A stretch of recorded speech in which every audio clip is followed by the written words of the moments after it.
Hello, this is Veronica Lynn Wallace, and I'm with my daughter, filmmaker Juliette Eden Page Wallace. Hello.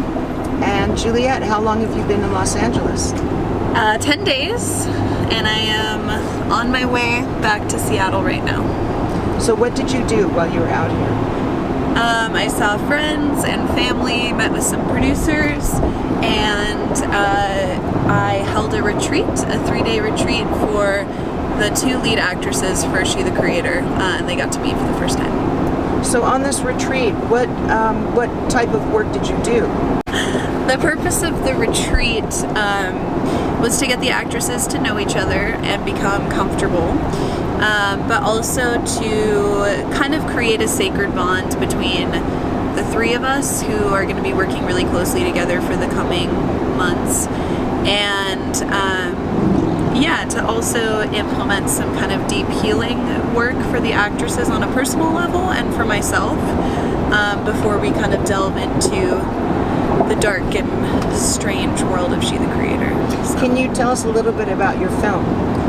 Yeah, She the Creator is a surreal and dark narrative feature film that was originally based on a short story that my mom, Veronica Compton Wallace, wrote almost 40 years ago. And I was really inspired by the story myself, and I wanted to find a way to tell the story in my own words. So I adapted it for screen. And it's sort of an allegorical Faustian cautionary tale about the very close boundaries between creation and destruction for artists, and particularly women. And just really the lines there are very very close together. Can you give us an example of an exercise that you would have done with them on the retreat without giving away your secrets? When we were on the retreat, we were in Topanga Canyon. We were in a Japanese tea house on a retreat property.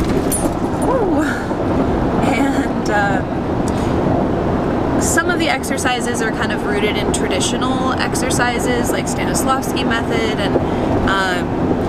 and some other like very kind of traditional workings, but I like to kind of extend them and get creative with them and shake things up. So I might start with my actors and get them to do some improv scenes where they are working with one another and really experiencing the flux and flow of energetic movement in the scenes.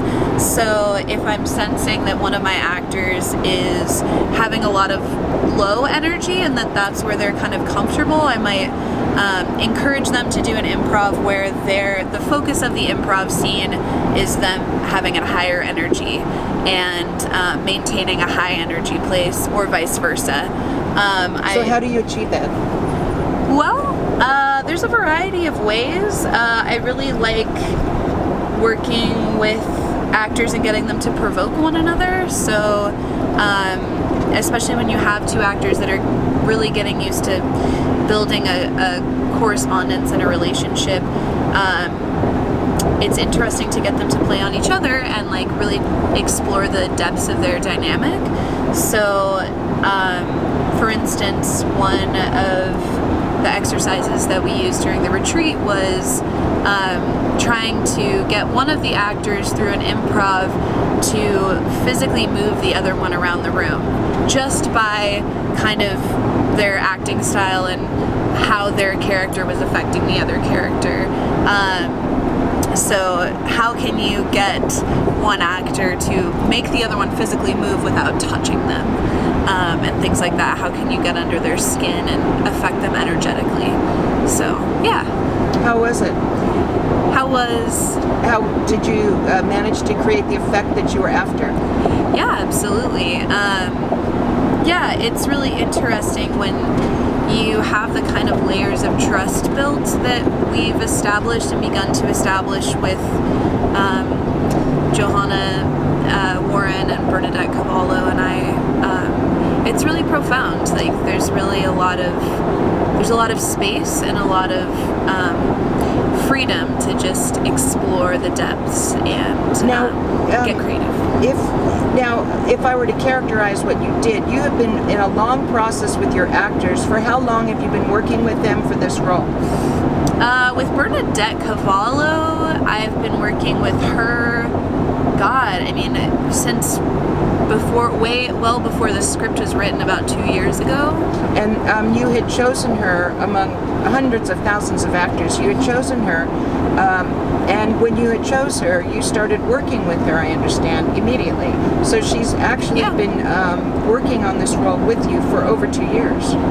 Something like that. I mean, it's been a whole experience of kind of like coming around, and at one time we had someone else cast as the other lead, and so we were working with a completely different actress, and she was also great, and we learned a lot from her and the experiences that happened with her, and then it just didn't end up working out in the long term with that actress, so we had to move on. And Bernadette was just incredible about being flexible and open emotionally to reconnecting with a new person, and it couldn't have worked out better.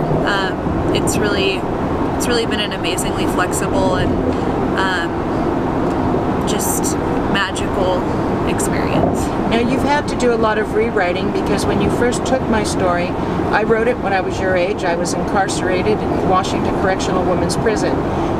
From that story that you were told so many years ago, over I don't know how many, 20 plus years ago, that it was conceived of and written, the first round, you took that script, and you've always, from what I understand, were always compelled to go back to that script, and you rewrote it. And you created a new story, but using some of the same characters, but you kind of made it on your own and made it your own story. Can you tell us how that process was when you take a story, just a story, and then you have to create a script and then make it your own vision? How many pieces of writing did you have to do to accomplish that? How many rewrites? Just kind of give us an idea. Yeah. The writing process was really interesting with this. I mean, first off, I think the first thing that happened was I called you and we had a discussion for a long time about the essence of She the Creator and why it was an important story and what the real themes were. And I was kind of asking you a lot of questions about, like, this is what it means to me. Does that sound right to you? And I feel like we kind of met at this middle ground, and I really started to feel informed about kind of the vein of the story. And could you define that vein? What is it to you, and why is it so important to you? The vein of the story to me is, it has a few, but I think the deepest one is that the artist has to go to immense places to be able to create. And to be fully creative, it can be very easy to fall into a self-destructive mentality. And to be able to actually be a healthy and creative artist on a consistent basis is a lot of work and a lot of balancing. And for those of us who have experienced severe trauma and have mental illness and things like that, it's really an ongoing struggle, and it very much is difficult to navigate as a woman, particularly through the art world as it's standing currently. Now, as a director, you're going against a patriarchal system that certainly has had its conforming by artists for many, many decades, where they have an idea, they have to conform it to the PG ratings or the morality of the current society or what have you. Now, you've taken those icons and you've just smashed them. You've created a new type of medium, and the way you're approaching your actors' roles, and as a writer and director, I see you doing something I've never seen before. You and your cast are living together off and on, and working on these characterizations and redefining them. Now, you're not doing your standard rehearsals where you give them the already pre-written script and then they do the cold reading and then you do your blocking. So how is it changing, being a revisionist, a historical revisionist in the dramatic arts and film arts? Is it shaky? Is it difficult for you? Most days it feels like pushing a boulder up a mountain, but Good metaphor. what?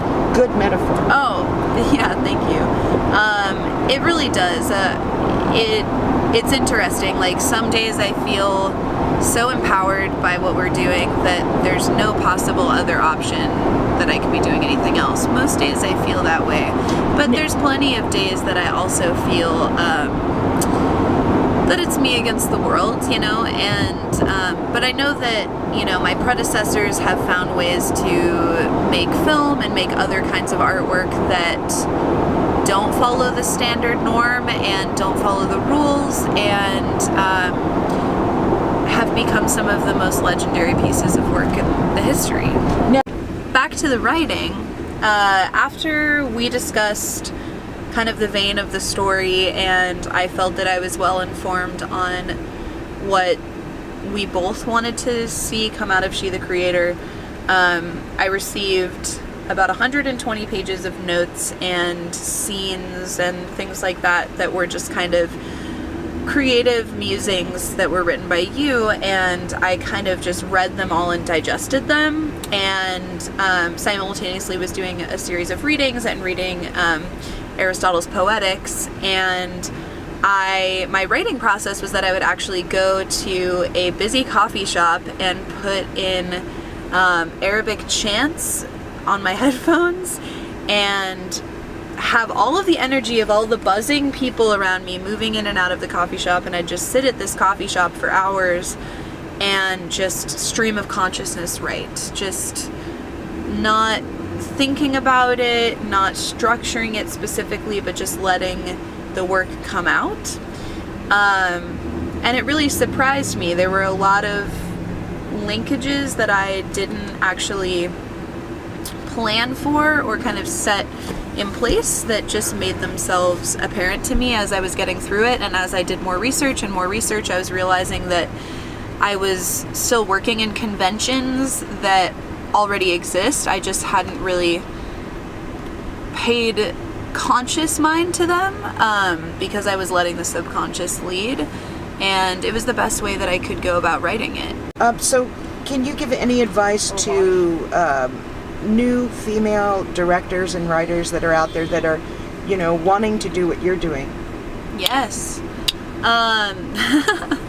All I can say really is just please get out there and tell the story that only you can tell, and tell it with authenticity and integrity. And yeah, there's a shift coming. I believe that we're a part of a major shift that's happening in the industry right now, and there are going to be a lot of people that come up against you that tell you that you can't do it. And I just want you to know, just want any, you know, queer identifying people of color, like anyone who's been marginalized in this industry, anybody who's been treated badly, anyone really, if you have a good story to tell and you have and it's an integral part of who you are and you want to get it out there, just do it, because we are standing together and I stand with you, and it's so important. If we want to change things, it takes each one of us who have that within us to just step forward and do this. And it's not easy, and it's not always fun, and it's not always exciting, but it is also simultaneously one of the most empowering and rejuvenating expressions and experiences once you know, find yourself just taking those little steps and making those little leaps, and you can do it. So yeah. I have one more question. Now, your trip out here is to do the retreat, of course, but you also interfaced with some top producers out here. How did they respond, do you feel? Were you encouraged? Yeah, surprisingly very encouraged.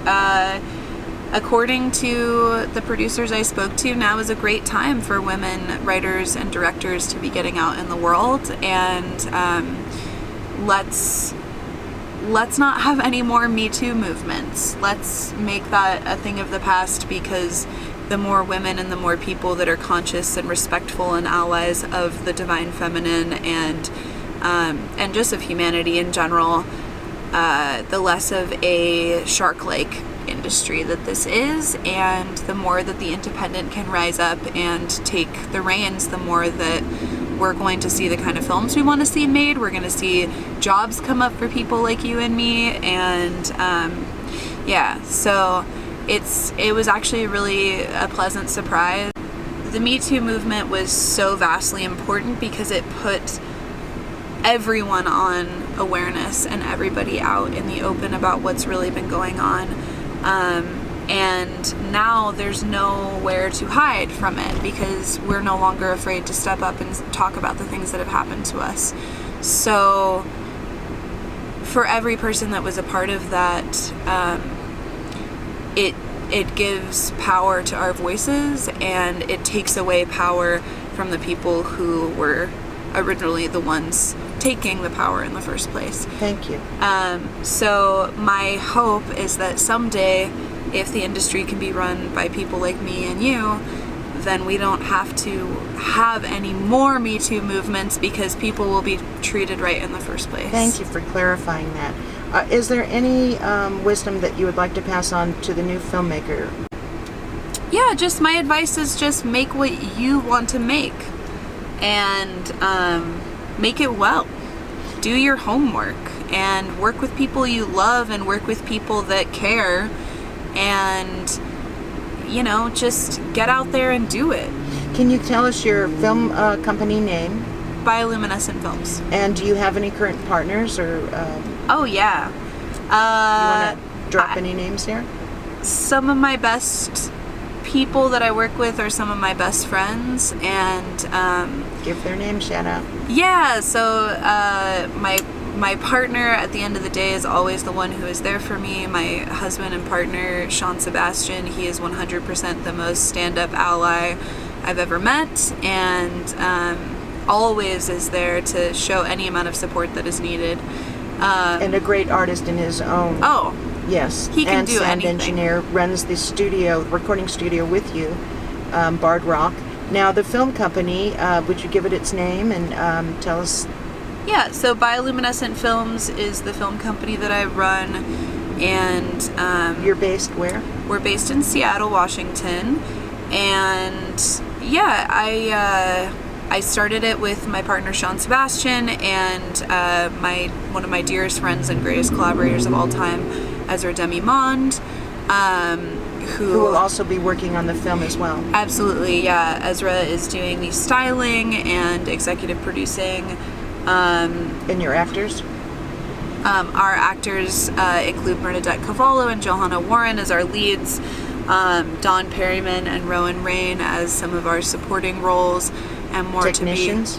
and more to be announced. Hannah Walls is our producer, and I've been lucky enough to work with her on this film, and this is the first film that we have really worked on together other than a short that we started working on after She the Creator. Okay, I gotta focus because Yes, of we're on our course. way to get Juliette to the airport. She's heading back to Seattle. We had an awesome time with her, and I have to focus, so I can't really say a whole lot. I've been pretty quiet during the drive. All right. Yeah, but here we are. We're arriving into LAX, and we're looking for departing flights. And I will add to the this, right. I'm talking off camera, this is Veronica Wallace, the founder of Museum Americana, that it was wonderful. We were able to connect with some old friends. Peter Spires, who is the producer and director of Rugged Entertainment, and who is just a good personal friend of mine. We met him when he was doing a documentary of our family. So Juliette kind of grew up with him, and it was just great to kind of all of us be together. We went to his home and met with his business partners and discussed production particulars, and it was just an all-around very nice time to see a good friend and to discuss business. As you can see, we're approaching LAX, and is there any goodbye comments that you'd like to say to fans? That's all. That's all? Yeah, she All said right. a lot. Well, thank you so much for joining us, and hopefully you'll be able to give us a Skype interview so we can talk more in depth about how your program is running, your production, and Sure. get to meet more of your cast. Yeah. Well, thank you for joining us. It's always such a pleasure. We hope to see you soon. Thanks. Jax, any comment? Just keep watching our museum diaries. We'll keep you all updated with everything that's going on with all the other projects that are going on. And we'll be posting our part of our collection that Armando Campero left and Veronica inherited as his daughter. So I'll be posting some of those pieces on our website. And that's pretty much it. Thank Well, you. thank you for following us, and we will talk to you again soon. And Museum Americana is out. Bye.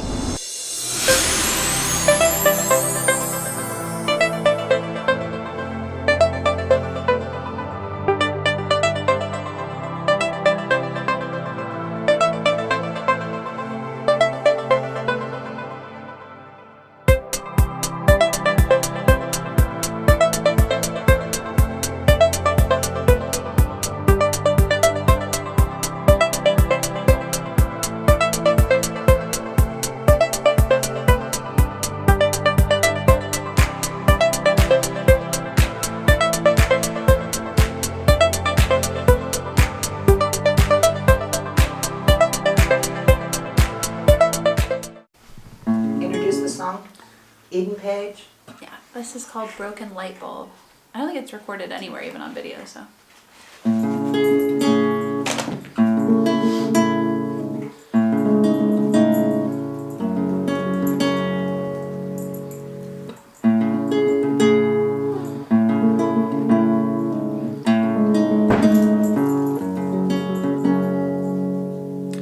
It's a long, lonesome drive on the highway of my mind that leads to a little home in the backwoods of my life.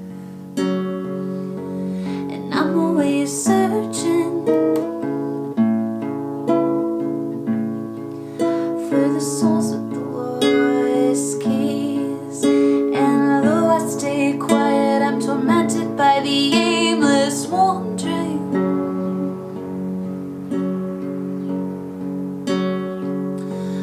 'Cause so many broken light bulbs have left me in the dark.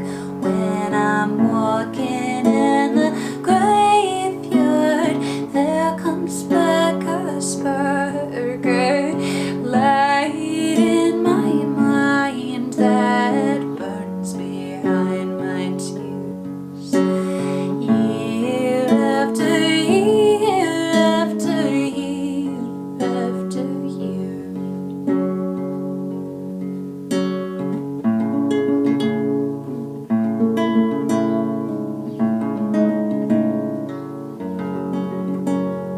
'Cause I can't get close enough to anyone. Just wanna be closer, and I'm looking for closure, but I'm lost in my own dream. And though I stay conscious, I watch as my demons consume me.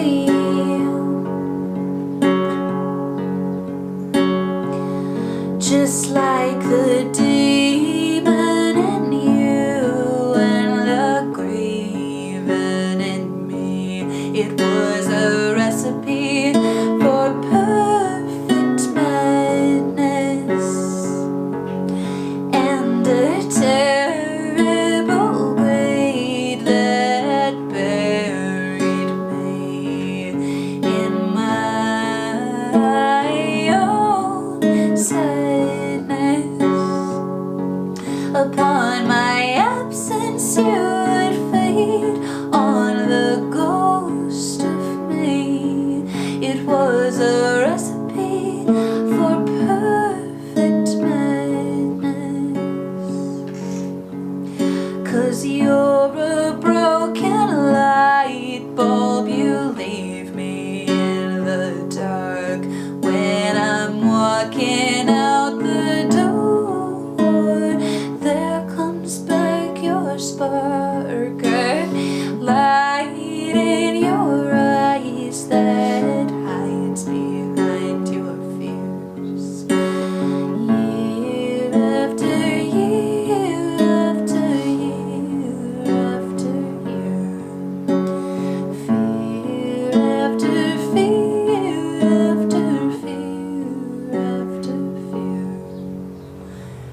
really low key now. The capo makes it like much higher.